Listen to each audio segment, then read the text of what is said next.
सभी को प्रतिभा का नमन। दोस्तों, बुद्ध ने शिक्षा दी कि यह जीवन कष्टों और दुखों से भरा हुआ है और ऐसा हमारी इच्छा और लालसाओं के कारण होता है। कभी कभी हम जो चाहते हैं वह प्राप्त कर लेने के बाद भी संतुष्ट नहीं होते हैं एवं और अधिक वस्तुओं को पाने की इच्छा करने लगते हैं। बुद्ध ने इस लिप्सा को तृष्णा कहा है। बुद्ध ने शिक्षा दी कि आत्म संयम अपनाकर हम ऐसी लालसा से मुक्ति पा सकते हैं। उन्होंने लोगों को दयालु होने तथा मनुष्यों के साथ साथ जानवरों के जीवन का भी आदर करने की शिक्षा दी।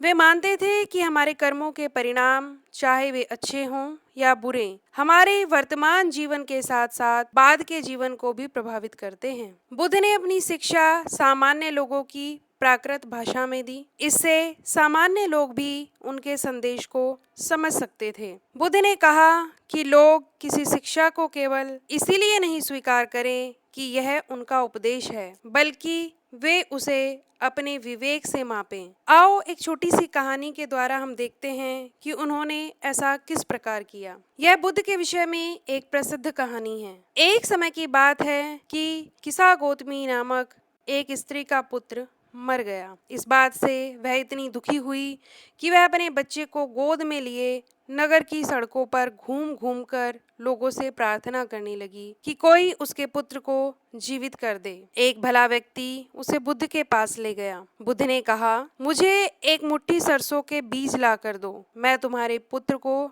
जीवित कर दूंगा। किसा गौतमी बहुत प्रसन्न हुई, पर जैसे ही वह बीज लाने के लिए जाने लगी तभी बुद्ध ने उसे रोका और कहा, ये बीज एक ऐसे घर से मांग कर लाओ जहाँ किसी की मृत्यु ना हुई हो। किसा गौतमी एक दरवाजे से दूसरे दरवाजे गई, लेकिन वह जहाँ भी गई उसने पाया कि हर घर में किसी न किसी के पिता, माता, बहन, भाई, पति, पत्नी, बच्चे, चाचा, चाची, दादा या दादी, किसी न किसी की मृत्यु हुई थी। कुछ देर बाद कृष्णा गौतमी निराश होकर वापस बुद्ध के पास आई। हे महात्मा, मुझे कोई ऐसा घर नहीं मिला जहाँ किसी की मृत्यु ना हुई हो। तब महात्मा बुद्ध ने समझाया कि मेरे बच्चे, जो भी पैदा होता है उसकी मृत्यु अवश्य होती है। जीवन में अंततः कुछ भी नहीं किंतु दुख है। हमारी इच्छा की समाप्ति ही हमें दुखों से दूर करती है। यही महात्मा बुद्ध का ज्ञान था कि